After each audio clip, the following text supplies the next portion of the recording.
Hello and welcome to Lights Camera Aggro, the podcast for two friends, one film and very little agreement.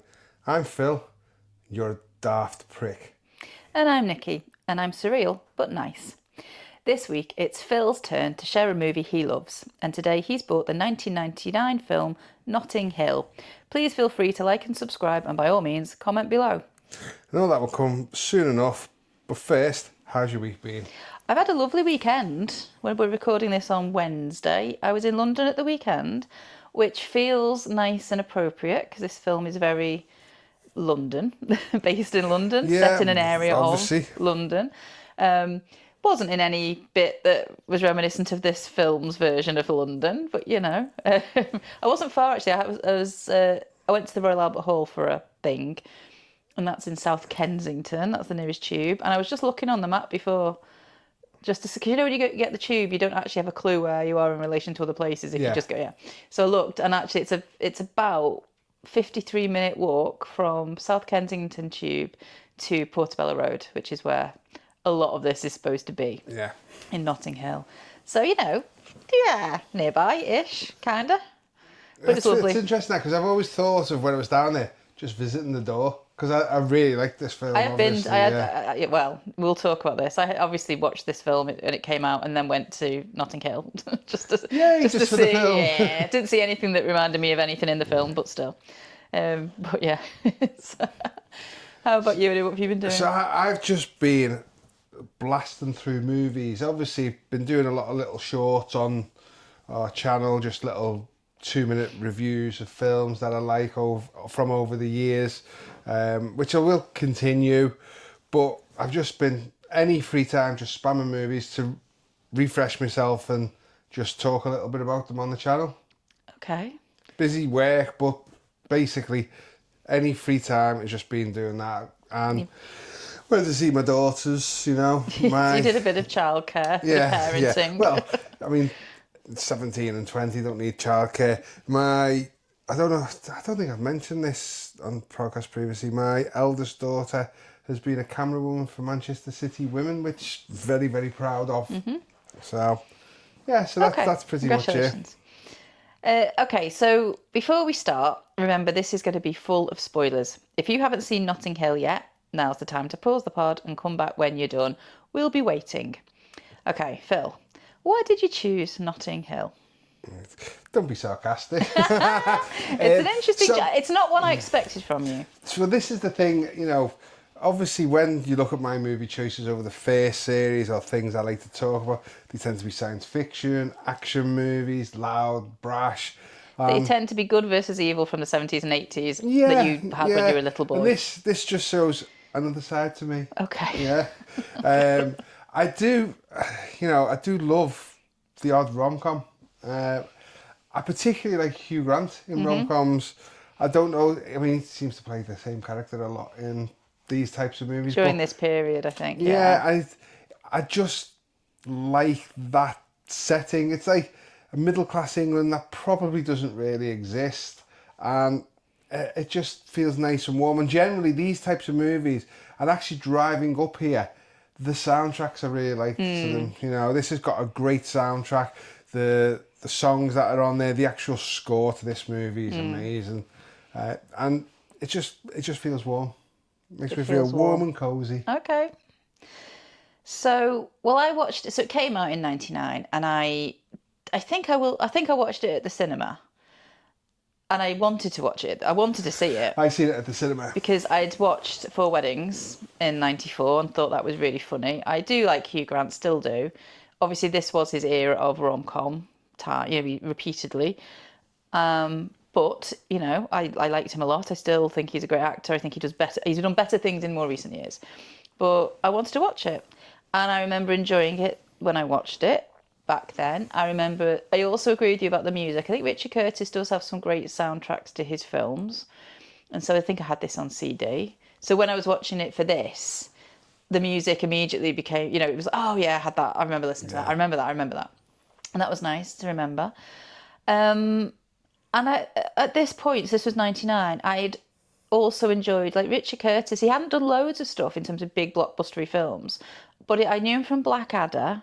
I knew him from Comic Relief. And he also did The Tall Guy, which had been out a few years Yeah, before, and I really love liked the tall that. guy, Jeff Goldblum and Emma Thompson. Emma Thompson, yeah. So I really liked that. So there was nothing wrong with this when it came out. There's nothing that put me off it. And I remember enjoying it. And I probably saw it a few times back then. I think I had it on DVD.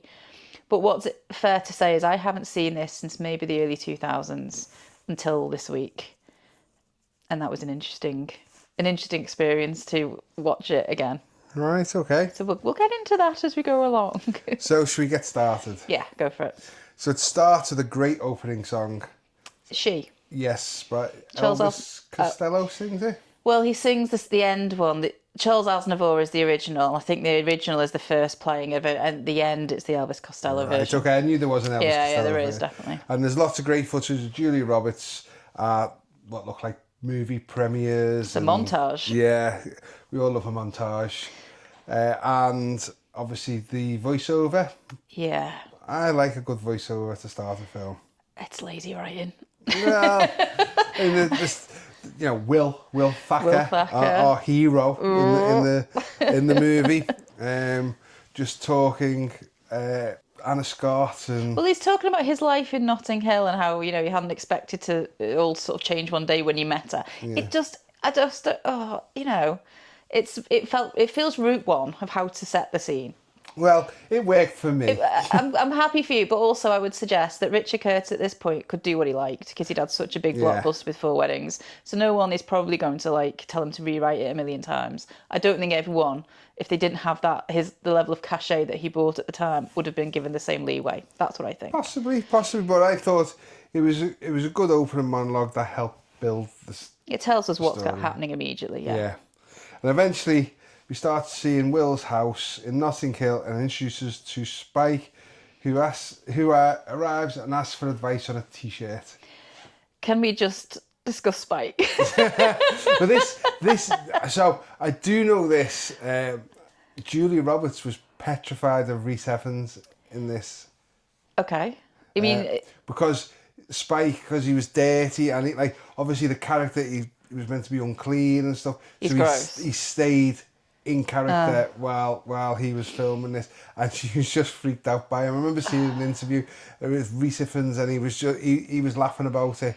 I just find the character of Spike hugely obnoxious, and I can't remember. I think back in the day, I watched it and probably thought he was more amusing than I do now.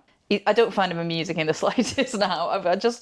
He's just gross. He's gross. But he's supposed to be, and he's completely sexist, and he's supposed to be. All is fine, but. What I judge Will for living with him. Will, do you know what I mean?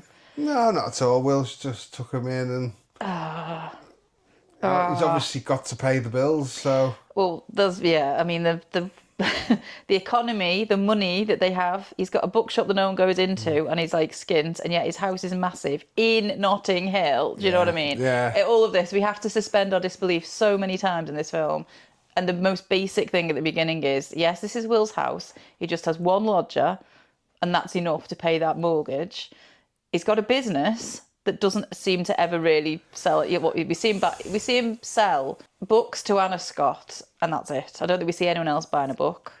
People come in, but then don't have, Do you know what I mean? Well, we'll touch this upon frustrates that as we me. go Anyway, through. go on. Okay, so the T-shirts on offer didn't look right, and then he comes down in one which says, I think it's something like, "You're the most beautiful girl in the world," or something like that, and Will goes, "That's perfect." And as he turns round, it says on the back of it, "Fancy a fuck." Yeah, fancy a fuck. Classic, stay classy. Spike drives me mad. Choose a type of character, but what I will say, slight criticism of this, for Spike, who is the obviously character who's not washing a lot, all these T-shirts were immaculately clean. It just didn't fit. I just struggle with this setup. And at the beginning as well. So what we see Will's voiceover, and before we even meet Spike, we see him sort of talking through the zany characters of Portobello Road, the tattoo artists and the sort of the edgy hairdressers and stuff. And I think this plays into my issue, which I've come to realise I have issues with Richard Curtis. All the characters are drawn and are just stereotypes. They're just large, broad stroke stereotypes. And there's very little nuance. And I struggle with that because, I don't know, Okay, edit this shit out. I'm trying to get my thoughts. I really struggle with being told what I'm supposed to think by a voiceover and being steered towards this stereotype and that stereotype. It happens a few times in this film. Here's the tattoo place with someone who regrets whatever it was. Here's this hairdresser and someone walks out with blue hair. I just feel like everything is bold, massively generalised stereotypes that aren't particularly funny and don't particularly add anything. And it makes me cringe watching it. But it probably was funny of the time. Maybe I found it funnier then. And you've also forgot the hairdressers where everyone comes out with blue hair, whether they want to or not. Yeah, but that's not funny. But it was at the time. I don't think the humour has held up. Hang on, I've cut your hair several times and you've got a haircut where I like whether you like it or not. I go in for all sorts. I bring all my pictures, my inspo pictures, and I always come out with a bob. Yeah, I'm good at a bob. I struggled with the. We'll talk more about stereotypes as we go into the actual characters that were, the main characters. But I struggle with it. I don't think this has held up well in that sense, in terms of the humour. I just didn't. I wasn't offended by anything, but I didn't find any of it funny.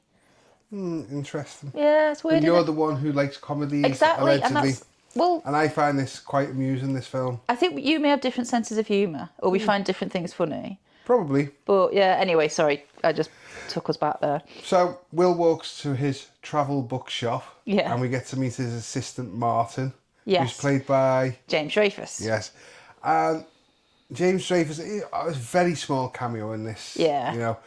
But very different to other characters I've seen him play, where he's quite loud and brash. This would be peak Gimme Gimme Gimme years, wouldn't it? Thereabouts, yeah. The whole thing to me feels like this is like a time capsule of the 90s. That's not always a bad thing, but it really did take me back to having him on screen, and again, Gimme Gimme Gimme.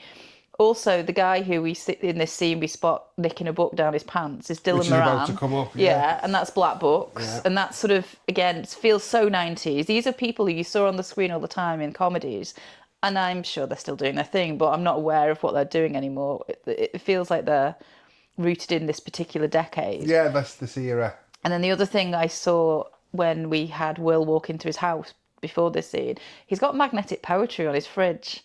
And I think everyone, well, maybe not everyone, but a lot of people have magnetic poetry, including myself, in the 90s. Did you have magnetic poetry? You're looking confused. No, I think I just had an alphabet magnets on my fridge. Not a poetry fan, I'm afraid. No, I mean, it was a funny thing to have. But it's something that I saw that a lot then, but not now. And I get, it's a time capsule, this film. So, the movie star, Anna Scott, walks into the bookstore. And my question is, why? Because she's looking to buy a travel book. Why? Why would she be there doing that? She'd have people. No, but she wants to do things herself, and you've got to give it to this. Putting thoughts into her head. She wants to do her book travel shopping. So this is the thing. You're putting thoughts into her head by going, she would have people to do that. No, my issue is I find so much of this story implausible. And obviously a big thing of it, the implausibility of a regular everyday guy meeting a superstar mega famous woman. That's implausible. But we're going to build a story around it. Okay. But there's so many other implausibilities all the way through. Okay. Go on. Do you know this is based on a true story? Yes, I do. We don't know who it is. No. But I don't know which of Richard Curtis's friends has a travel bookshop. Let's jump ahead, right? Okay. Rather than your negativity. Well, it just fascinated me watching this again for the first time in maybe 15 years, how little I was being taken along by the narrative. I just found it so daft. Now, maybe you said you've watched it a few times, because I think you said before we started recording, you watched this most recently, before this week, last year. Yeah. And you kind of come back to it all the time. It's a you want to feel warm and fuzzy, then this is something I will put on. So I've not had that kind of regularity with it. So this was almost like watching it again for the first time, although things, obviously came back to me as they happened. And I was really surprised with how little, all fiction, you have to suspend your disbelief. But if it's written well, then you do, willingly. You suspend your disbelief and you are taken on board, whether someone's gone to space or someone's, doing the shopping. Whatever you are asked to believe, if it's done well, you believe it. And I found myself just going, what? regularly. Okay. But I didn't do that the first time I watched it. So in when she walks in, I think for me, there's some funny moments Okay. in here. There's the guy trying to rob the book. Yeah. And he asks for an autograph and Yeah. says, Rufus, you belong in jail. Yeah. He's like, oh, nice one. He's like my number. That's just ridiculous. Then I like the line that Will says about the travel book. And she goes, oh, it's signed. He said, yeah, I couldn't stop him. If you can find one that's not signed, it's worth a fortune.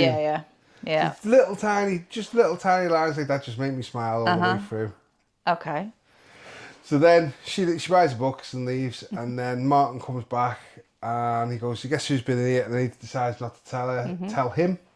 And then they drink the coffee rather quickly, I think. It looks like there's nothing in the cup. You know, So he decides to go out and get some orange juice, and on his way back, he bumps into Anna Scott, completely covered in orange juice. Classic. Yep. The meat I'm cute. sure if you watch it back, she's already got all the orange juice on the shirt before she even bumps into her. I think it's one of those mistakes. Yeah. I think the first initial exchange goes quite well between Will and that. In the shop. street? In the shop. Oh, okay. And then obviously this happens. He then invites her to the house to get changed. And she's like, give me it in yards. Now, do Americans deal in yards? I'm not sure. Yeah, it's all imperial. Right, okay. Yeah. And he's like, it's there, it's that blue door. 18 yards, he says. So go in, and then she goes upstairs, gets changed, and comes down in what looks like evening wear, like a bit of a... It's a sparkly crop top. and matching skirt.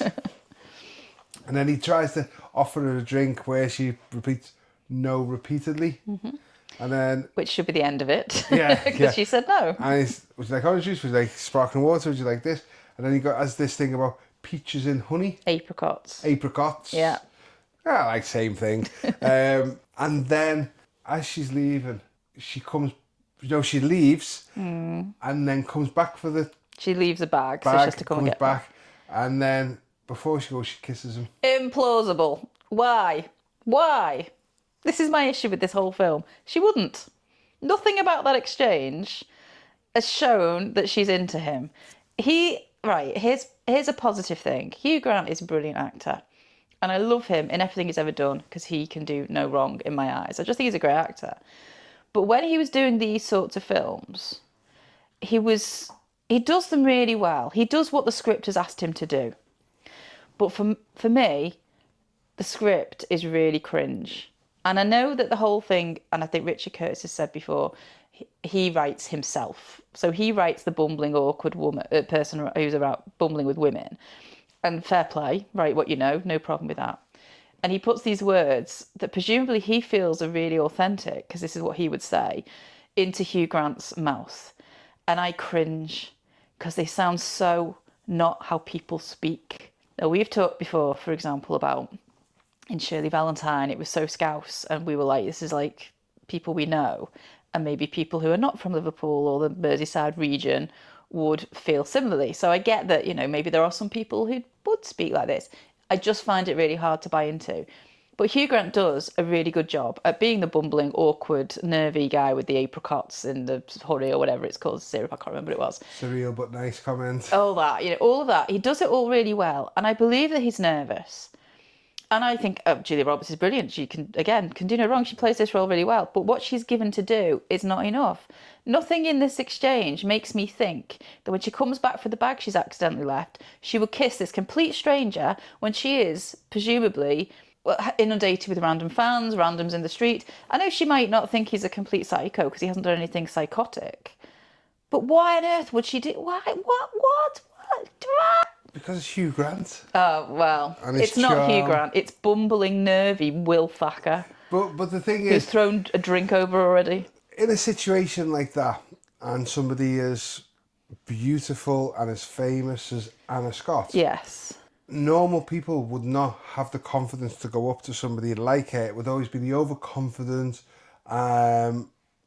knobheads, basically. Right. So when she's met somebody who's really nice and talked to her like a normal person... He did not talk to her like a normal person. Yeah, for the apricots and honey. But he was nice.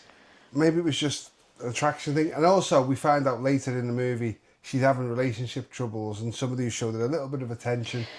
Yeah. I think we're putting far too much thought into the motivations. I think you're putting too much thought into this. More thought into the motivations of these characters than Richard Curtis did when he wrote it, and that's my issue. Yeah.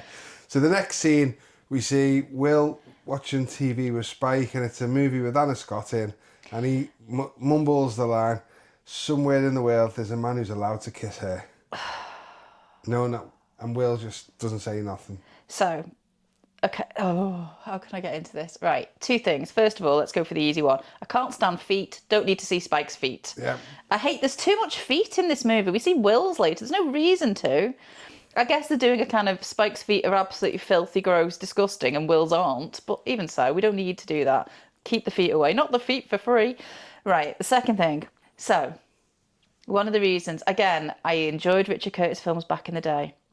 And I'm not alone in this. This is not me just coming up with this great truth that I've uncovered. Loads of people think like this, I think. I've read a load of articles. He's always obviously doing male gaze. Fine. He's writing male characters, and he's, again, writing characters that he feels are like him. Fine. That's what writers do. But the women are so two-dimensional. So we know nothing about Anna Scott. I mean, we can say that the characters know the actress from what they've seen her, the persona, but no one actually knows what she's like for real. And so Will's had this exchange for 5 minutes. We still don't know what she's like. She says no a few times and then kisses him randomly and goes. We don't know much about Anna Scott. And I would argue we don't know much about her by the end of the film either. But this idea that these women are goddesses, somewhere there's a man who's allowed to kiss her. She's amazing. Tim McInerney's line at one point is, Anna's a goddess. It's so kind of, we're just mere mortals and these women are just amazing. And it's like, stop putting women on a pedestal, write really rounded, interesting, good characters. But don't forget, she is supposed to be the biggest movie star on the planet at that point.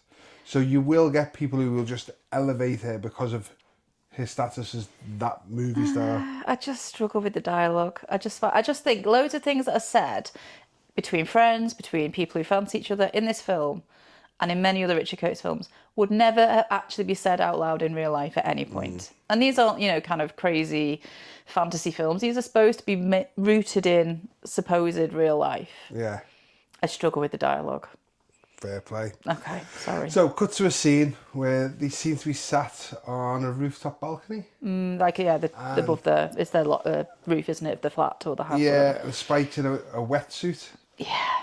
And the goggles are prescription. I think that's just set up so that you can wear the goggles in the cinema later on. Yeah, there is foreshadowing. It's a random thing. Just as a comedy moment.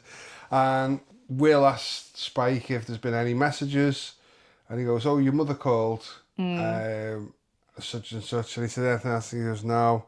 He goes, "Oh, some girl, so strange call. Some American girl called Anna called the other day, and said to ring somewhere and call it Flintstone." He said, "Very strange call." And then Will panics then and then rings. And then the conversation's like, "You've been playing it cool." He's like, "No, I'm the least cool person ever." Yeah. So they arrange for him to go to the hotel and see her. At the Ritz. At the Ritz. Again, I struggled with why would she ask him to go to the Ritz? For tea. Well, it wasn't for tea, was it? That's the first thing. But before that, they've had five-minute conversation where he doesn't listen to what she says. He just keeps trying to give her things. Then randomly she kisses him. I don't get it.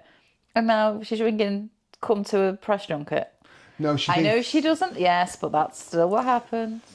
She thinks the press junket's going to be over, but he comes right bang in the middle of the press junket. Yeah. And I quite find this very, very funny. Okay. He's got to ask her questions, and he pretends to be from Horse and Hound. Yes.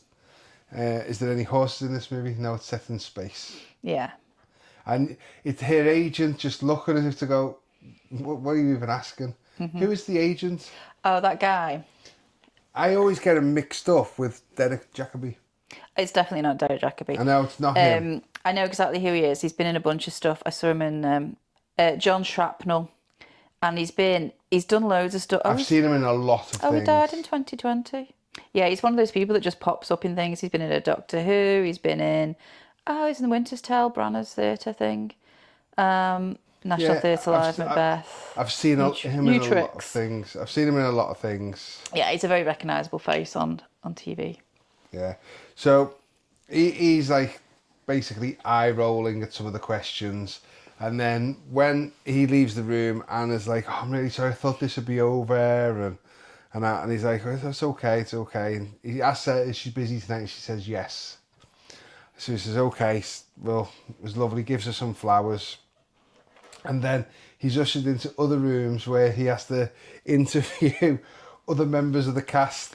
And I love the bit where he says to the guy, "Did you relate to the character?" He goes, "No." And he Yeah, goes, "Why?" He with goes, Clark Peters. "Yeah." He goes, "Because he's a flesh-eating robot."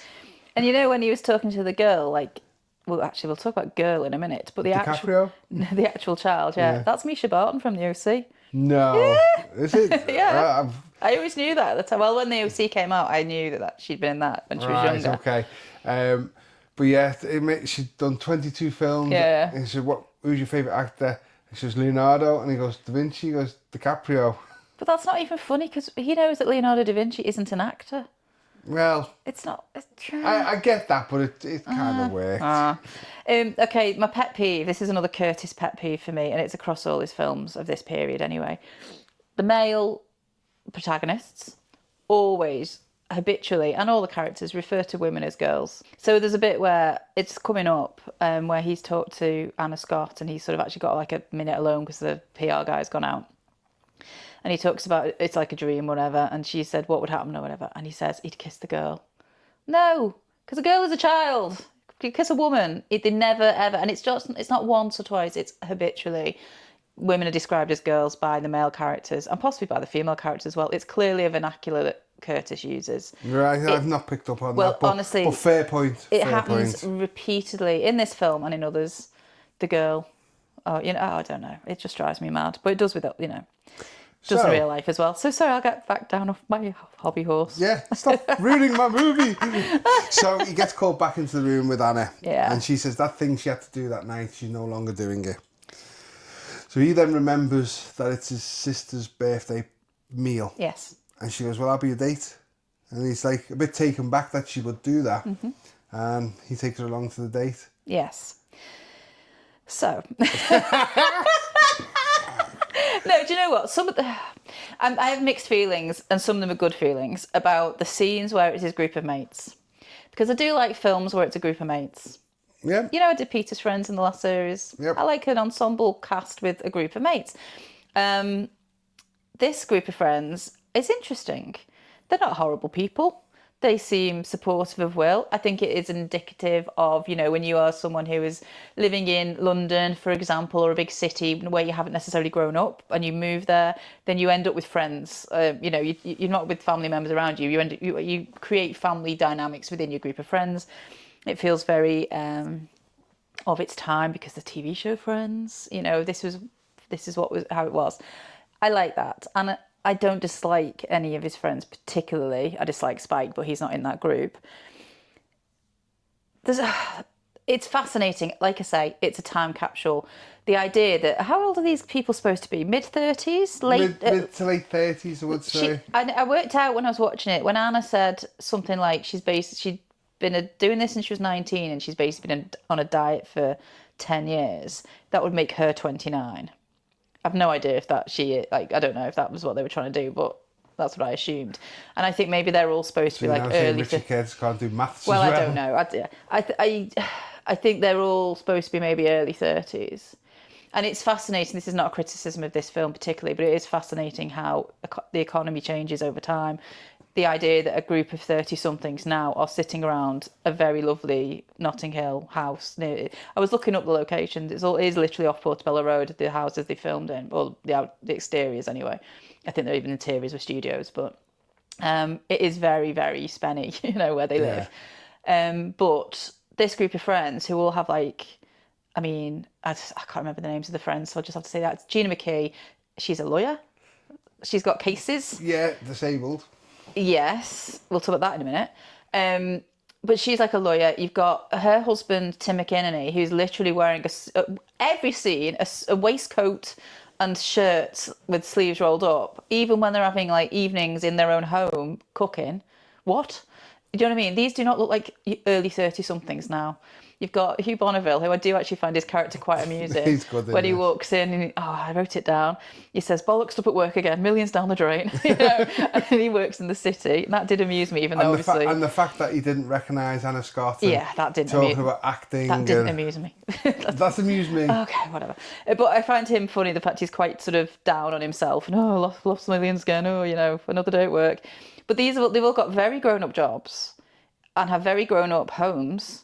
That's not a thing now. That is just not a thing. Early 30s in central London or near central London, they're all in house shares. You know, people are not able to get the mortgages on their own these days or in couples. Goodness me. Times have changed. It is. It's a time capsule film. It really is. The economy is so different now.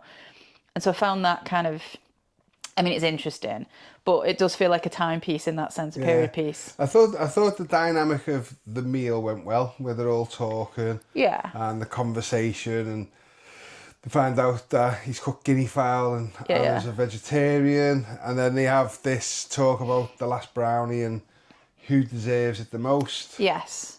I thought that was quite good. Yeah, and that is a better way of explaining all the character situations rather than Will doing a voiceover telling us. Do you know what I mean? The debate. Stop No, but it it is the discussion about who can have the last brownie, where they all say their sort of sob stories, is actually a good way to show us some character exposition without it being boring. What I was going to say about Gina McKee's character, I think it's a positive thing, although I'm not the right person to say it because I don't use a wheelchair. It seemed to me, with Four Weddings and a Funeral, I don't know if you remember Hugh Grant's brother in it, David, I think his name was. Yeah, he was deaf. He was hearing impaired, yeah. And so the character signed. And in this film, 5 years later, Gina McKee's character is in a wheelchair. And it's not really part of the plot at all. I mean, at one point towards the end, she kind of uses it as a kind of way to get into a thing. But it's not part of the plot. And David's hearing impairedness in Four Weddings wasn't part of the plot. It kind of got used a bit when he got to sign to Hugh Grant on the altar when he didn't want to get married at the end, to tell him, you know. So you could kind of use it, but it didn't need to be. So I suppose what I'm saying is I think it's good that Richard Curtis would always include people with various different abilities in his films, certainly at a time when that wasn't happening. Yeah. It felt like that was a good thing. And it was inclusive representation. It wasn't like representation because we need you to be disabled in this piece. Obviously now I think the Gina McKee character would be played by someone who actually was an actor who used a wheelchair rather than her. But she's fine. So dinner scene ends and they walk back, and she says, what do you think's over this wall? And he tries to climb over it and starts saying whoopsie daisy, and she starts laughing at him. And then she climbs over it very easy where he was struggling. Yeah, you've moved on very quickly. Well, Can we talk about Emma Chambers? Okay. Who plays his sister? Yep. She's fab. She's amazing. I miss her because she didn't get to do enough. It was nice to see her again. Interestingly, the woman. I nearly said girl. The lady woman. Fine. The lady woman. Is this a podcast about hot fuzz? The woman he worked with in Four Weddings and a Funeral died through Charlotte Coleman. Asthma-related problems, and did Emma Chambers also die through something similar? I don't know. They both died too young. Yeah. Linked to that, actually, this is just trivia. I was reading so Charlotte Coleman, her mum is an actress. I think she might have died by now as well. I don't know. She was in Fresh Fields. Did you ever watch Fresh Fields? No, know of it. But she played the annoying neighbour, Sonia, who literally would walk in mid-scene and goes, "Only Sonia!" And she was very funny. When I was a kid, she was very funny. So anyway, she's the mum of Charlotte Coleman. And when I was reading stuff about Notting Hill yesterday, in order to do this, there's been scenes cut where Will's mum is constantly ringing, and the woman who plays Sonia, Ann Beach, was playing Will's mum. Right. So she was involved with this film, even though she was, we didn't actually end up seeing her. And her daughter was in Four Weddings. Very briefly in the end. Do you? At the wedding. Oh, well, that was her. She had other scenes when she was on the answer phone, you see. We jumped ahead there. Sorry. Right. I wonder what will happen at the end. Spoilers. Yeah. So they jump over this wall. Yes, they get into this garden. And then they kiss. They do. And this garden's beautiful. It's nice, but you see a lot of space. It's a private garden. It's a private garden they've broken in. But yeah. Yeah. Then she sits on the bench. He walks away. It goes to an aerial shot, and he kind of walks away and then sits down on the bench, but doesn't sit next to her on the bench. I noticed. Yeah. There's a bit of gap between them. Just something that stands. Well, when they walk, before they've gone into this garden, they're walking out of the house. And I do find it, here's a realistic bit. You know when like they walk out and then the door shuts and everyone just then pisses themselves? Because like, oh my God, funny, yeah. that felt very believable. Scream. Yeah, that felt believable. And the giddiness of when they're like, you know, Emma Chambers is like oversharing and trying to follow her into the loo. Best friend. Yeah, that all felt very believable to me. I was on board with all that. Like I say, the Friends stuff I was fine with. Anyway, as they walk out and they're walking down the road, he says something out, if you want to, my house is just wherever. And she goes, no, too complicated. Right? Yeah. Which is fine. Yep. But then they kind of break into a garden and snog. And I'm like, why is this less complicated? Do you know what I mean? Spike. Well, maybe it was purely your gross flatmate. So they go on another date, which I presume is the next day. They go to the cinema. Yeah, okay. And obviously the swimming goggles gag is finally shown. Oh, my sides are splitting. At this point, around this, I think it might have been when they're in the garden, to be fair, Boyzone kicks in. When you say nothing. Garden, it's not Boyzone, it's Ronan Keating. When you say nothing at all. So sorry. Yeah. Which is multiple times throughout the movie. Yeah, it is. And it does. That was a proper, like, oh God, like right back to that time period. Do you know what I mean? Yeah, it was a good song at the time. Well, I'm not slagging it off, but it does feel like, oh yeah, that was then. Yeah. That's a thing. So after the cinema, they go to the restaurant. Yes. And they're having a lovely meal, and they overhear people talking about Anna Scott. A young Sanjeev Bhaskar and a young Paul Shahidi. And there's a third guy, and I didn't know who he was. I didn't recognise him. Is there about 4 or 5 of them? Yes, but Sanjeev is on he's on the left, sort of facing the end of the table. And then we had the back of Paul Shahidi, who we see when the camera goes around the other side, when she comes over. And then the other guy that was talking, I didn't know him. But there's a table full of city wanker blokes. Yeah. I would think that they look like they work in the stock market. Oh, yeah. That's kind of what that sort of image they were going for. Also, hugely stereotypical. Yeah. No nuance with this scene. They're all talking about Anna Scott and basically saying she's like a prostitute and the way she looks on the screen and all that. They're just vile. And it basically, Will's not happy. So he gets up and says, look, this person's got real feelings and it's a real person, blah, blah, blah. And they all just start laughing at him, so he walks away. Him and Anna about to leave the restaurant, and she goes, fuck it. And goes and confronts them. And she says, I hope all your balls are the size of peanuts. They've got dicks the size of peanuts or something like that. Yeah, something along those lines. The tune is great. Yeah. He walks back to the Ritz. She then invites him up to her room. So I'm going to jump in before we get to this next scene.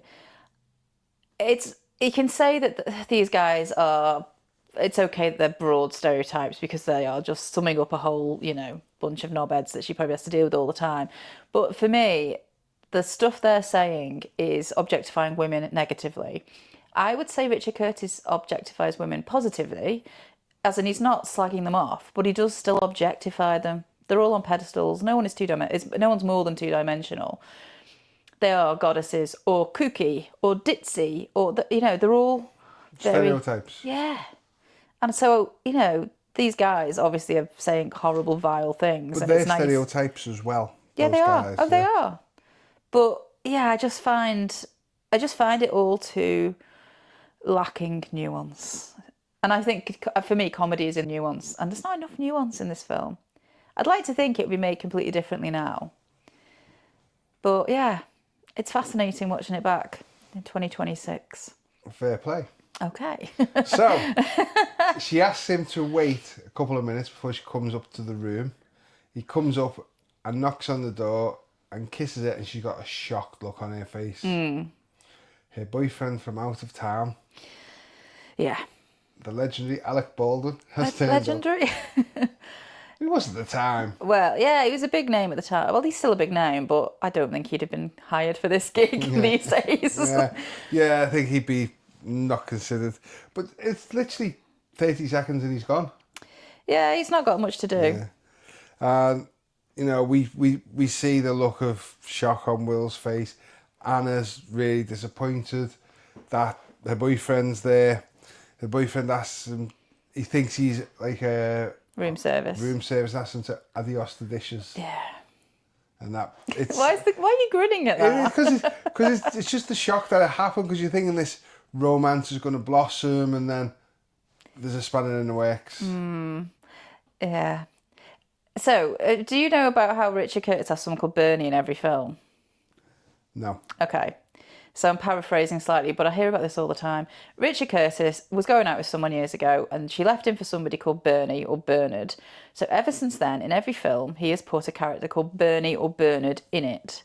Makes me laugh because I have a relative who has the same name. Right. But, so in this, Hugh Bonneville's character is called Bernie. And when, I think I think Alec Baldwin says... what's your name, or asks him his name or something, he says Bernie. It's actually quite funny, doesn't it? Bernie. So, but that's the Hugh Bonneville character's name in this, but it is also the standard Bernie from every film he's done. So he carries on with his life. He goes to the cinema to watch a new film with his proper glasses this time, and it's a space film. Yeah. Spike tries to talk to him about it, and he mentions that's a girl. Yeah. And he goes, oh, I knew it was. Instead of a woman. Hang on. Spike asks him about it and he says it's about a girl. Spike goes, I knew it was. He says, it's like I've opened love heroin and I can't get off it. It's like I've opened Pandora's box. To which Spike goes, I knew a girl called Pandora. I never seen her box. Yeah, it's hysterical. At this point, and it is at this point in my notes, I realised that I have a character in my book series called Spike. And it's not from this film. I can tell you that.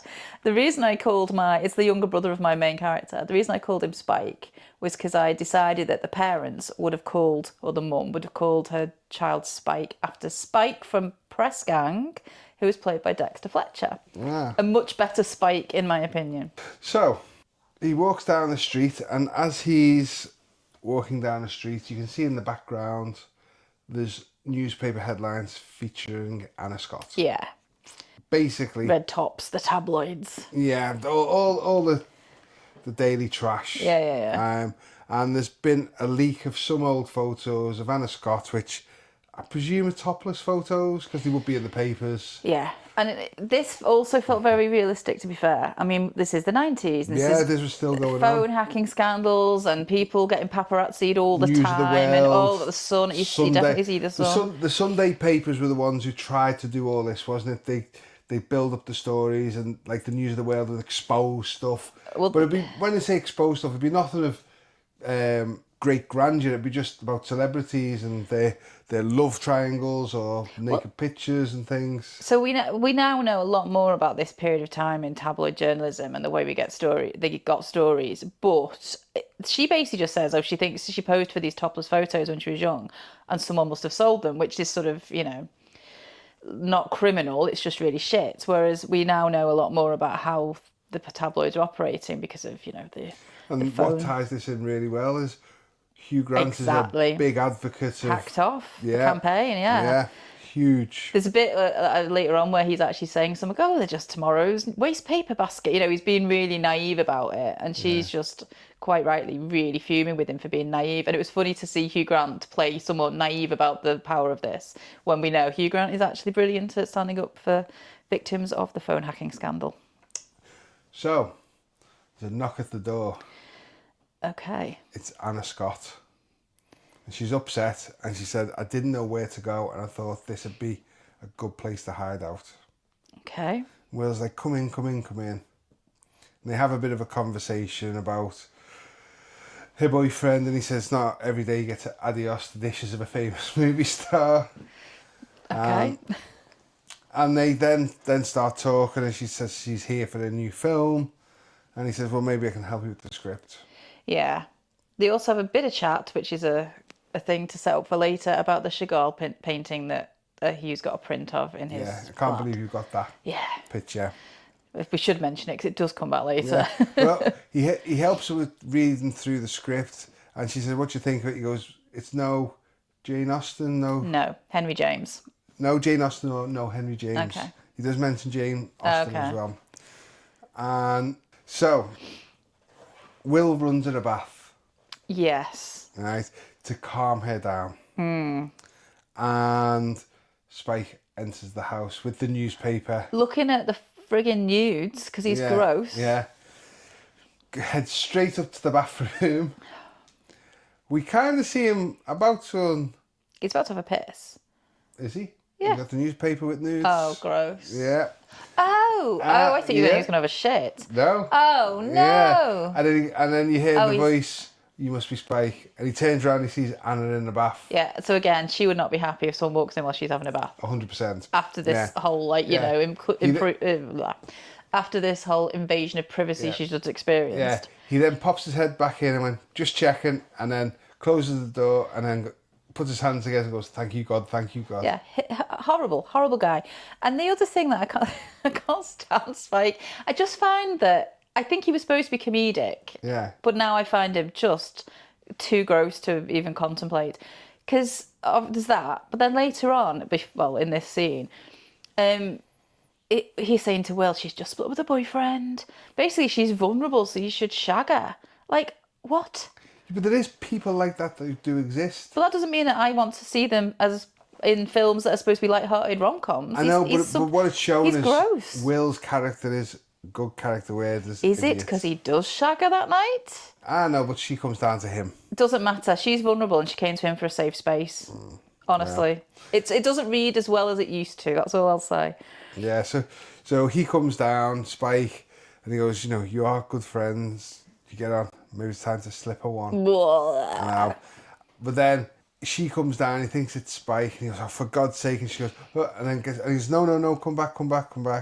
And then they kiss and stuff like that. So, well, let's not... Make sweet love. Let's not gloss over this, because this, I think, is the epitome of my issue with these characters.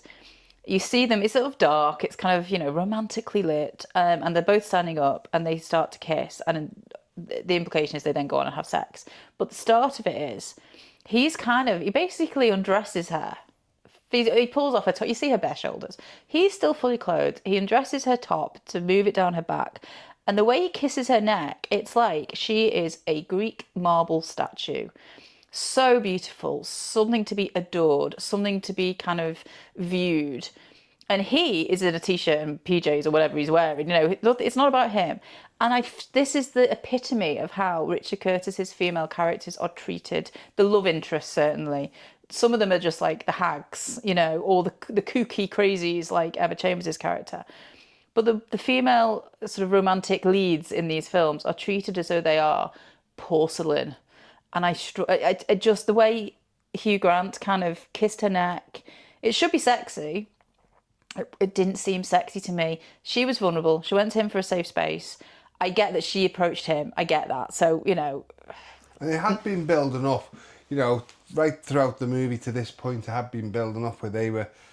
Yeah, they've had a mutual attraction. Stuff, yeah. But for her to have gone there when this massive invasion of privacy has happened, and for her, A, to not be asked when Spike sees her in the bath, and B, to just be undressed by fully clothed Hugh Grant, it's not how I would direct that scene or write that scene. These days, it feels too, I don't know, like he's taking advantage even when he doesn't mean to be. Looking at it in modern eyes, Yeah. I get that, but it was a perfectly nice scene at the time. At the time, it didn't bother me, and I probably thought it was cute. And romantic. Ah. They make sweet love. So the next day, she wakes up and she talks about Rita Hayworth. And she says they go to bed with Gilda Yeah. and wake up with me. I read that Julia Roberts hated that line. All right. Yeah, I just thought it wasn't something that the character would say. But he said, "You look more beautiful now than you ever have." He's just, yeah, it's a Such fantasy. Romantic. He's such a romantic. It's just a fantasy. It's a male fantasy. He doesn't know her. He doesn't know her. You look more beautiful now than you've ever looked. Well, you've literally known her for 5 minutes. What? Anyway. So they decide to have some breakfast, And then there is But then. a knock at the door. Oh no, the doorbell goes. And Will goes to answer the door, and The paps arrived. yeah, it's like every single pap in the whole of the Yeah. UK arrive at this blue door. Yeah. And so this is a bit where I will criticise the movie. I don't understand why he doesn't tell her what's outside. I've seen Hugh Grant slag the film off for this. Yeah. Like, what on earth was his character doing here? He's just weak. Yeah, Yeah. like he's obviously gobsmacked and stuff. So she opens the door to have a look what's outside. Yeah. And they pap her. He's in his underwear and she's just in a long shirt. Yeah. So she flies off the handle. Yeah, quite rightly. And basically calls her agent. And next thing, she's whisked off by a chauffeur. If I was going to overthink this in a way that Richard Curtis clearly never did, I might suggest that his whole fantasy, this male dream come true, where this guy who's divorced and had his heart broken and blah, blah, blah, gets to shag this sort of sexy, beautiful, everyone loves her Anna Scott. And he sort of keeps it to himself with James Dreyfus, and he doesn't talk to Spike about it initially. Maybe on a subconscious level, Will wants the world to know. You know, this would be how I would maybe overthink it if I was putting actual thought into this script. But then it turns But I don't out- think that's how it probably... No, it turns out because Spike says he told a few mates down the pub. Yeah, but that's why he didn't stop her to go to the door, because actually, you know, I'm not... Again, this is a subconscious reading as opposed to what we're actually given. But yeah, I don't think anyone put that much thought into it. I do find it funny how I've seen Hugh Grant slag him off and I go, what on earth has he done there? It's ridiculous. That should never have happened. He's weak and he treats her terribly. Which I kind of, him now, you know, when he goes back and does like retrospectives over his career. Which I watch those quite often because I do like his take on a lot of these. So then cuts to the song Ain't No Sunshine. Okay. And we get the Four Seasons scene. I absolutely love this scene, how it was done. Yeah, it's Where fine. he's walking. So I'm presuming a full year's passed because showing all It's four seasons, yeah. Yeah. Walking through Portobello Market. Yep. And you see his sister meet a boy. Could be a man. I'm talking in Richard Curtis. In Richard Curtis lingo. She took him for ice cream after school. She meets a boy at the beginning of the montage. Yeah. And at the end they break up and she's Yes. upset. Yeah. Or equally unlucky in love. Yeah. That's her brother. So his sister then comes into his shop saying she's got the number of Anna Scott's agent and he drops it in the bin. And my question is, how has she got the number of Anna Scott's age? Do you know what I mean? How does this happen? How? No idea. Okay, just saying, these are things that... Listen, this is what happens in posh England because we're not posh England. We don't know how these circles work. I just find it, you know, well, I don't know. It could have been one line to say, my hairdresser's best friend's daughter's next door neighbour said. Do you know what I mean? Yeah, fair play. But fair play to then that. that would be vaguely amusing to do it that way. But Yeah. no, she just has a number on a piece of paper. So he then tells his friend that he's over Anna Scott and one of them says, you do know she's in town filming her new movie. This is at the second dinner party we see, which is at the Friends restaurant. Yes. Again, I didn't have a problem with these group scenes. I don't buy into all of the things that I'm supposed to buy into, but seeing mates sit around taking the piss out of each other, I think is always, even if they're nothing like me, you know. So he goes to see Stop. her on... I've got to point out the thing about, like, so there's one thing that happens at the dinner party, which I don't get. I don't get it. And it's not that I don't find it funny, because I don't think it's meant to be funny. It makes no sense to the plot, I don't think. Randomly, Emma Chambers' character, I don't know her name, sorry, announces that she's got engaged. Yeah. And then quietly says to Spike, it's you. you. What? What's that about? I've Like, what? no idea. Do you know what I mean? And he just agrees to it. And it's like, oh, are we supposed to have been rooting for Spike to have a happy ending? Is that the point? So he's met Or his someone. sister to have the happy Or the ending. sister, okay. I mean, I don't believe that Richard Curtis cares too much about the women. You know what I mean? I think he'd care more about Spike at this point. The fact he's even in the film, I don't get it. But it just doesn't make any sense. I would suggest maybe the stuff that's ended up on the cutting room floor that we haven't seen. Possibly. That because It's so random yeah, otherwise. it is. You know, maybe this, you know, to fit it into a certain time frame because it is 2 hours and 4 minutes It long. is. This movie, and Long enough. this was of a time where they wanted multiple showings throughout the day. So add another 15 Yeah, minutes. there's no reason for it to get any longer. No. Yeah, so maybe something ended up on a cutting room floor. Yeah, maybe because it just I don't get it, but yeah, okay. I'm glad that you agree with me Yeah, so he goes to see her in her movie because on he's the set on Hampstead Heath and finds out it's a Henry James movie. Yeah. Now the score kicks in here. And the score's amazing on this film. Okay. Really, Yes, I really agree. I good. just can't remember what it was at this point. And she says, "Can you stay? Because there's some things to say." Yes. So he agrees, and then she has to go off, and they give him a headset, Yeah. and he can hear her dialogue. Yes. And they're basically slagging off some woman, and then he goes, "Who's that man you?" The side actor says, It's Sam West is the actor, right? Who's playing the actor. Yeah, and he says, "Who's that man I've seen you with?" And she goes, "Oh, it's nothing. It's a bit awkward," and dismisses him out of hand. Yeah. So Will takes off the headset and walks away. I've got stuff to say. I'm waiting for you to say something. What I was going to say, and it comes up with something earlier as well. It's another Richard Curtis trope that I don't think has aged well and which I can't bear.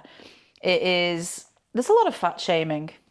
Yeah, that doesn't age well at all. We see this in Love Actually with the Martin McCutcheon character, who apparently has chubby thighs that everyone comments on, which is nonsense.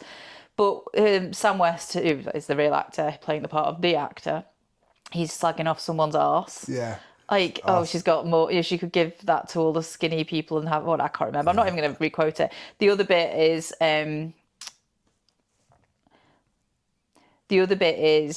At the dinner party, Hugh Bonneville was told he's got fat, or Emma Chambers says, yeah. He makes a self-deprecating comment, and then Emma Chambers says, yeah, but you've gone fat or whatever. Fat. It just feels so. It feels so dated. Yeah, it really does, and I don't think that has aged well at all because it's just, so shallow, pathetic. So, I presume either later that afternoon or the next day. Yep. She turns up at his shop. She does. And she's now won an Oscar. The character. Julia Roberts hadn't won an Oscar at this point. No. But Anna Scott has. And she's got a present for him. Yeah. And she asks if he basically will go out with her. Yes. I don't understand why. and he says, but yesterday I heard you dismiss me to that guy. And she says, he's the biggest gossip in England. Why would I talk to him about you? Absolutely. She says she's behaved very badly, and the thing is, if it didn't go away, could we see each other a little? I don't think she has behaved badly at any point, by the way. Well, I think she's not told him about a boyfriend. Well, she's met this guy for like 5 minutes. Doesn't matter. Okay. My other issue with Richard Curtis films is that the men always fall in love after like a minute. Do you know what I mean? They found true love. She's a goddess. This is it. This is all I want. And then they have to sort of deal with the repercussions of that. And obviously we've seen Hugh Grant look sad as the year has passed as he's walked down the road. So there's some sort of idea that now that he's sort of almost got over his broken heart, so he doesn't want to risk it again, which is what comes up here. So basically he says he doesn't think his heart could take it anymore. But my point is, you met her for 5 minutes, you had one shag, you treated her like a goddess, you don't know her. You don't know anything about this woman other than like she's a big star, but you don't know her. Because you've spent 2 dates? I don't know. It's his own fault for falling in love with someone on physical appearances. But she says she's just a girl standing in front of a boy and asking her to love him. That's been quoted so much, though, hasn't it? I love that line. Oh, I absolutely love that line. She's just a woman standing in front of a man. It's true, though. Stop infantilizing yourself. I don't care. I love this line. When I first heard this line, yes, I know it's cheesy. It's definitely been overquoted. It's been way overquoted. I quote it all the time. You've overquoted it. I'm just a girl standing in front of a boy. I absolutely love the line. I don't get all right, 4 Weddings and a Funeral, is it raining? I didn't know. It's ridiculous. Yeah, cringe. Right? But the fact that it's Julia Roberts delivering this line, it just works for me. I mean, Andie MacDowell can deliver a line. But she doesn't deliver that one. I feel like the line was wrong, but So I love that. So obviously she goes, he looks at She leaves the present. the present, and it is the original painting of the The poster Chagall. he's got. Yeah, And nonsense. he tells his friends, and they're all going, good decision, good decision. Yeah. To basically make him feel good. Yeah. And then Spike comes in and he goes, what's going on? He says, oh, Will's just turned down Anna Scott. He goes, oh, you daft prick. Yeah. And he goes, I've made the wrong decision, haven't I? Yeah. And then they all agree. So, mad dash across London. It's full steam ahead, is It what is. I wrote. Yeah. And everyone's trying to give him directions. Yeah. And he goes, James Bond doesn't have to put up with this shit. Yeah. And so they eventually get to the hotel. They go to the Ritz, first of all. Yeah, not there. Nope. The concierge does contravene GDPR, not that it existed then, by saying Miss Pocahontas went to the Savoy or whatever he says. Yeah, for the press conference. But I'm sure, saying that, it's been over a year. I was going to say they might have recognised him from being in there, but it's been over a year, so yeah. And that's not how security in a hotel works. So they get to the Savoy, and Will's trying to get to the press conference. Now, this is the time capsule bit now. Okay. He shows his press pass, and the guy goes, it's a Blockbuster video card. Yeah. I mean, a lot of people who listen to this podcast, if anyone actually listens to the podcast, will go, what's Blockbuster? Well, I used to have a Blockbuster card, I did too. I was a member. But yeah. And then Gina This is where Gina McKee comes in. potentially, look, if Richard Curtis has written this character to have a wheelchair in order for this bit to work, that is ridiculous, okay? However, I don't think that would be the case. Maybe he didn't think, he just wrote it. I think, because there's so much inclusion, again, not how it would be now, but for the 90s, inclusion, representation, we see her kind of in her home, we see her living her life, we see her talking about the sort of the And the relationship accident. with her and the husband is really nice. About They're the ones that are truly happy as opposed to everyone else who's struggling with like, different things. Yeah, so I'm just going to hope that this just happened to be a happy accident, that she could say, I'm doing a report on disabled access in London hotels, and that gets them in. Yeah. But whatever, we'll see. And then, so he manages to get into the press conference, and miraculously gets into the middle of the huddle. Absolutely. I mean, that would never, ever happen. No. And Anna's asked the question of how long you're staying in England, and she says, I'm leaving straight after this. So somebody asks a question about the pictures, and she says, oh, he's a friend, I hope he is still a friend. Oh, the paparazzi stuff, sorry. Yeah.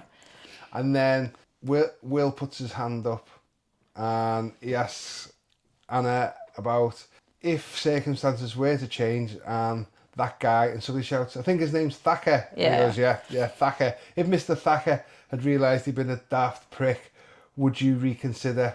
And she says, I believe I would. And then she gets her agent to ask the guy to re-ask the question, how long are you going to be staying in England for? She says, indefinitely. Cue the music. I swear to God, your frigging face. It's like, I you've got love this it. cheesiest grin. I Oh love my it. God. And then she comes on the Elvis Costello. The Elvis Costello version comes on. Yeah. And then we get a montage then. She's beaming as much as I am right now. Oh my God. And you see him at movie premieres. And this is where, like, obviously Hugh Grant's a great actor, but he looks really nervous in the premieres. And it ends up where they are in that private garden. There's Tai Chi going on. Yeah. And she's lying on the bench. He's reading a book. And she's pregnant. Gross. This is a Richard Curtis classic ending. It happens in Four Weddings. It happens in Yesterday. It happens in this. It probably happens in others, where after the two people get together, there's then a montage at the end where it basically gives you the next few years of their life. And there's always a wedding, and there's always bloody kids. Yeah. Andy McDowell, Hugh Grant, little toddler in front of them on a photo snapshot on the end of Four Weddings. And then in Yesterday, it's Lily James and Himesh Patel, who kind of, you see them together, and then you see them with a couple of kids. Again, sort of freeze frame, snapshotty style, futuristic things. And here, Julia Roberts knocked up. She's a successful actress. I know she probably wanted to step back, and you can argue all those things, but it's just like a classic. This is Richard Curtis's idea of what a happy ending for a relationship is where someone, a guy, has married this woman who is a goddess and is now pregnant / a mother. No, but maybe she's content, and that's what her happy ending is. Maybe me as a viewer, is utterly disappointed that that doesn't just happen once when you can think, okay, that was right for those people. It happens every time. So It's shorthand and it's lazy. But the other thing with this is, like I say, this is based on a bit of a true story. So maybe I don't care. he asked, and I don't care. yeah, I feel like narratively, it's not like if it was one film he'd done this in, you could argue, oh, yeah, okay, fine, that's what you wanted to happen for that couple. It's every film. so this was the second film he'd done. It's the second film he's done it in. 4 He weddings definitely and did then it in this. yesterday, and I can't remember. There'll be other ones in between as well. I'm trying to think of other films. What about Time? I only watched that once. I've only seen that the once. That's my least favourite Richard Curtis I remember it movie. being very sad. Yeah, so I liked that. I love 4 Weddings. Wasn't massively enamored to the Boat That Rocked. No, I hated that. Yeah, Full of sexist men. Again, it was all just about blokes getting laid. The women were irrelevant. Wasn't fussed on that. Love Actually, amazing. This is amazing. I've fallen out of love with Love Actually over the years as well. I loved it at the time, but now it's just For me, they're just warm, cosy films, and it doesn't hit the same if you're the woman watching it. Because the women don't get treated well. They get treated like really superficially. Well, fair play, but I really enjoy this movie. I think these are men's films because the male characters really. Maybe, we always see it through their Maybe eyes. that's why I like this so much, because maybe there's a man's slant on a romantic comedy. Because you can imagine that. Who's the big hot movie star of these days? I don't even know. You can imagine you're just walking around doing your job. Scarlett Johansson. Scarlett Johansson. Oh, because she does Marvel stuff. Well, she's the highest paid actress in the world. Okay, fine. Well, again, you've got to fact check these. I have no idea if that's true. That is true. Okay, but again, I don't believe you until I fact check that. So I will have that little holding bubble. we'll wait. But yeah, it's a male fantasy. This is a male fantasy, and there's nothing wrong with that particularly. You know, films are for different people, written by different people. But it's why I don't engage with it. I think why I struggle to engage with it, because who do I aspire to be in this film? None of them. I get that from a female perspective, like where I would like to be Will. You could be his sister. With the great. Fluffy hair. With the fluffy but it ends hair. up with bloody Spike. No thanks. Do you then know Gina McKee in the wheelchair? Yeah, she's successful. She's happily married. You know, she wants a baby, can't have one. She's had some like life-altering accident. I think she had an accident some years before. That was the story. She fell down the stairs. I can't remember. Yeah, I think he said something about slipping. I don't know. But yeah. Anyway. So do you want to know what I think? I've gathered already what you think. I have put, so I've got all my notes about the plot, and then I've got my thoughts. And I may have actually already said a lot of them. I think you probably have. So I'll just briefly, okay, I do think... Spoil my life. No, do you know what? Richard Curtis has done amazing things with comic relief. Good for him. Brilliant. I'm glad he's in the world and he's done amazing things. And I've also very much enjoyed lots of his films when I watched them when they came out. I just don't think they age well. I think that's the issue with this. It was like a time capsule. The music particularly was a lovely reminder of that time. All the Boyzone stuff. And Elvis Costello, it reminded me that, I'm not sure which version, but the song She was the first dance at like my best mate's wedding, which I think was 2003. My friend Claire. Love this movie. What's that? They obviously love this movie. I think they do, and I'm aware that people do. And even when I watched this the first time, like I say, the next time I went to London after that, I made an effort to get off the tube in Notting Hill Gate, wherever it was. I remember being a bit of a walk. The other thing to say is my auntie actually lives not far from Portobello Road now. It's different. It's a kind of strange place because she's sort of nearer Grenfell, which is sort of a very different place. So a few roads one way is Grenfell, and a few roads the other way is Portobello Road. But I visit a couple of times a year, to that area, so I sort of know it a bit more than I ever did. Yeah, these films, to me, they're all just a bit too earnest and naff about the search for true love. I know they're rom-coms, and that's the point. I didn't think it was as funny as it once was to me now. I guess as well, there's the element of, a bit like A Fish Called Wanda, where you saw a London presented that is almost like to sort of appeal to people who don't know what it's really like. A Fish Called Wanda had Big Ben and Houses of Parliament and all that. Yeah, so this film obviously was made for an American audience as well. As well, yeah. It's the street market. It's the red double-decker bus. Yeah. Hugh Grant, just sort of, because they don't have the backs at the, where people get off at the back anymore, where there's like the kind of, you can hold on with it. Yeah, that made me laugh. Again, time capsule. The other thing it's fair to say, I mentioned before about, a very different economy back then where all these people can afford to live these places. Also, London is like a diverse and vibrant city. Wouldn't know it from this film, particularly. Well, that's an issue. Doesn't really seem... We've talked about this before, I think, maybe off camera. We've talked about this before, maybe off podcast. Okay. About Richard Curtis movies being predominantly white. Everyone's white. Bloody hell. Yeah, so there is an issue with that. It does seem like, again, time capsule, but even in 1999, that wasn't accurate. I do love Hugh Grant, but what I love about him now, there's loads of these sorts of videos on YouTube.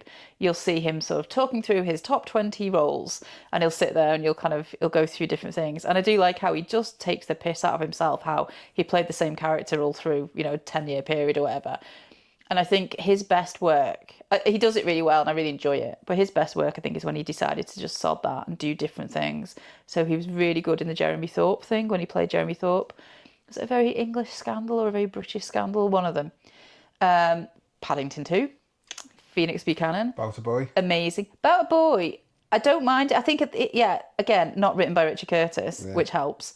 Much better. And I don't even mind him in all the Bridget Jones stuff where he's just playing these awful, sleazy Daniel Cleaver. See, I get the same warm feeling off watching Bridget Jones as I do watching this. I don't, you see. Anyway, but I much prefer his later roles, his roles in the last sort of decade or so. I find him... Great as an Oompa Loompa. Yeah, honestly, yeah. I like where he doesn't take himself so seriously and he just goes for it. And he acts out of type from these sort of, floppy-haired bumble people. I would suggest, like, this 10-year period, basically...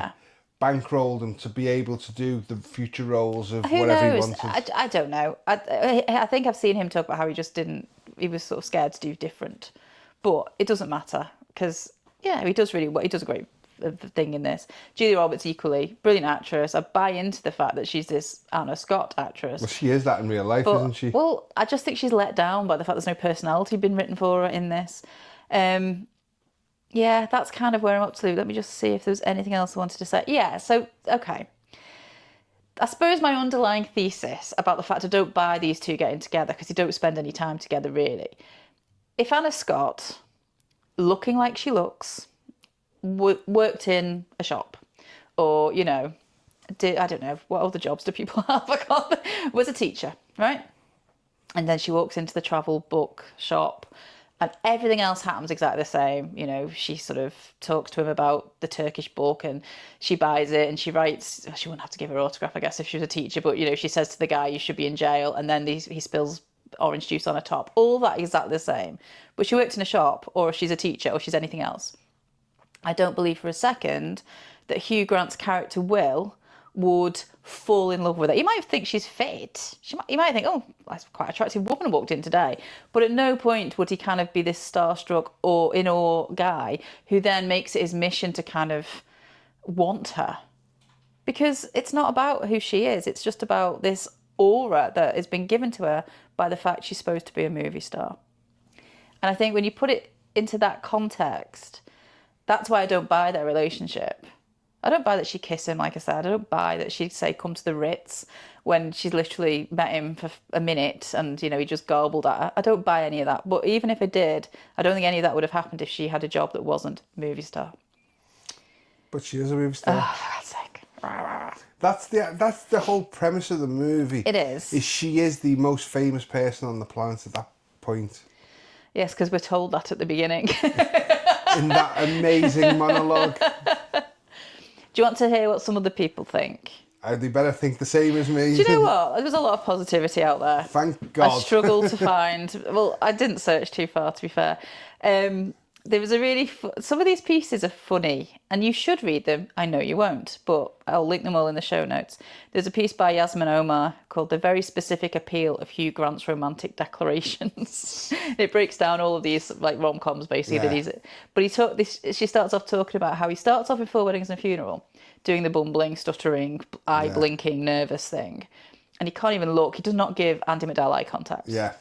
In this, he does the bumbling, stuttering, blinking, nervous thing, but he does look at Anna Scott. He does look at Julia Roberts, and he's able. It's almost like the character he always plays just moves on slightly further in each film. He's got more confidence as an actor. It's like the character has evolved slightly as these films go on. It was funny. It is funny. But I enjoyed reading all like the breakdown of all his the things he says in each one. I was going to say that's similar to the Tom Cruise thing, isn't it? Where in all his films he plays the same character. Top Gun. He's having a cocky pilot who loses confidence, meets a girl, and gets confidence back. But it's always to do with his dad. There's always a dead dad out there. And then Days of Thunder, he's a cocky race driver who loses confidence, meets a girl. Cocktail, cocky bar guy. Loses confidence, meets a girl, gets confidence back. Winning formula. There was a really funny piece called "What That Last Brownie Really Means" by Cole Haddon, and it was just really good talking about how each of the characters, how we get to learn it through that first dinner party and through their talking about their situations for the last brownie. It shows how they're all accepting Anna, like they're not treating her like she's sort of up there because they kind of go, nice. She's a person at that point. She's a person, she gets to have her say, and she's sort of seen as their equal. But he says, this is me paraphrasing, but I'll quote something in a minute. He sort of describes how Notting Hill isn't actually what you think it's about. You think it's about an everyday guy who meets this superstar woman, falls in love, and escapes his ordinary life. And he says, no. This is what it is. Notting Hill is the story of a goddess desperate to escape her gilded cage for something real, who meets and falls in love with a mortal who could set her free. Because Notting Hill isn't Will Thacker's story, not really, it's Anna Scott's. And then he says, Will actually plays the shallow role of so many female characters in romantic comedies over the years, such as Andy McDowell's Carrie in Four Weddings and a Funeral. His whole story is about validating his existence through the love of another. Now, I really enjoyed reading that article because he gave loads more insights into a whole bunch of things, but I'm still not sold on the fact I was just about to say, so you're wrong, your opinion. No, he did. He had a really compelling argument, and I really enjoyed it, and I'll share it in the show notes. But yeah, it's a different way to look at it, definitely. So there's a question I always ask you. Okay. What if this was on TV? Would you stop and watch it? Do you know what? I watched this yesterday afternoon. If this happened last week and I saw that it was on, I might stop and watch it because it had been like 15 years. I'd be like, oh, Notting Hill, not snapped for ages. Now I've seen it again. No, I'm done with it. No. I'm done with it. See, I could watch this easy once a year. Oh no, I felt. I felt grubby. I watched this again last night for the podcast. If I went home Saturday, it was on Channel 4. Yeah. I would watch it. It didn't make me feel good. I think Spike is too gross to be funny now. And two, just his views and the way he speaks about women and everything is just, no, sorry. I don't know, I just didn't. You didn't get any warmth from it. I didn't get the warmth. And I still get that. Well, so I've already slightly mentioned this. So there's an article called Notting Hill, What Works, What Doesn't by Beth Lizagorski. No, I'll say that again. There's an article called Notting Hill, What Works, What Doesn't by Beth Lizagorski. And I sort of mentioned it earlier, but she picks up on it that this was the peak Friends era where sort of families made of friends. Your sort of social group becoming your ride or dies, everything, we don't see any parents. We have reference to Will's mum a couple of times, but we don't see any of that. We see them being there for each other. And it was of that time. That's very 90s. You had things like coupling. You had things like, the thing with James Nesbitt. What was it called? Oh, not Cold Feet. Was it Cold Feet? Yeah, it was Cold Feet. All these and one of the actresses from Cold Feet is in this, isn't she? She's in one of the dates. Emma Watts. Emily Mortimer. Yeah. Again, that scene. I didn't go over that scene because it's just silly. It's those silly scenes. and it's stereotypes. And here's a woman who's like crazy, let's get pissed. Here's a woman who's crazy because she eats fruit and doesn't eat things with eyes. And here's a woman who apparently is perfect, Emily Mortimer. And we never see it again. But we never see her again. And also, why is she perfect? She has no personality. Nothing happens. She doesn't say anything. She's just polite and this she is why smiles. I glossed over that scene. Exactly. Yeah. It just. Do you remember I talked last week about Peter Bradshaw, the Guardian critic? Yes. And I said that I never get on with him. Yeah. I don't get on with him because he loves Notting Hill. He sounds amazing. Yeah, I'll link his thing. He basically, I'm not going to read it, but it's called My Guilty Pleasure, Notting Hill by Peter Bradshaw. Well, it is like a guilty pleasure. Yeah. For me, it is a guilty pleasure. Yeah. The final thing I'm going to share, and it's a bit of a long quote, but it made me laugh. It's written with love, so it's someone who loves this film. It's called A Tribute to the Most Chaotic Rom-Com Ever Made by Anne T. Donahue. And she really likes it, and she talks about how much she loved it, and there's a whole preamble about how she first watched it. But this did make me laugh. So, Anna Scott's entire personality is, I am famous. She's an actress who chooses to randomly kiss Hugh Grant, whose name in the movie doesn't matter, nor do I choose to remember it, after he spills cappuccino on her t-shirt. It was orange juice, but that's fine. And she has to change into a new outfit at his Notting Hill home. Then she summons him to a press junket at her hotel, joins him for dinner with his friends for his sister's birthday, and then over the course of their intense 2 or 3 days together, fails to tell him she was with Alec Baldwin, who is an absolute ghoul. It's weird, right? Weirder still is that after she's caught at his house after a personal scandal, after she invites him to watch her film a scene from her new movie, after she brings him a painting about goats and love and floating through space, he is compelled to be with her to the point of declaring said love at a press conference for something. It doesn't matter. In the end, I think they've met maybe 5 times. This, dear reader, is madness. And I agree. That's basically your it. review. She loves it and watches it all the time, and I find that not lovable. I can't get into it. I can't. Well, that's just you. Yeah. So, but I apologise to everyone who loves this film. don't need to apologise because I love it. I think if I was going to watch a Richard Curtis film again, for the warmth or for the whatever, I think 4 Weddings would be before this, because as much as it's still probably dated, and I'm sure there's fat shaming still probably in it, I think I can remember funny lines that make me laugh out loud more.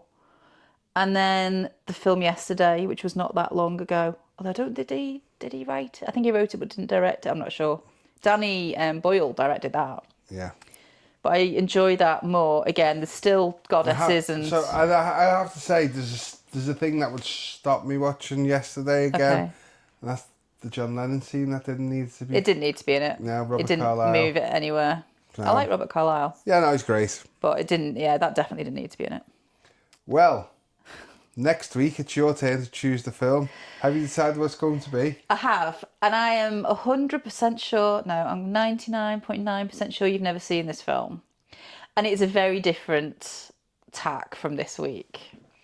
And I don't even know if you're going to like it, but we're going with it. We're going for a bit of political, sort of a thriller type theme, but not very thrilling. It's a gentle political thriller, and it is All the President's Men.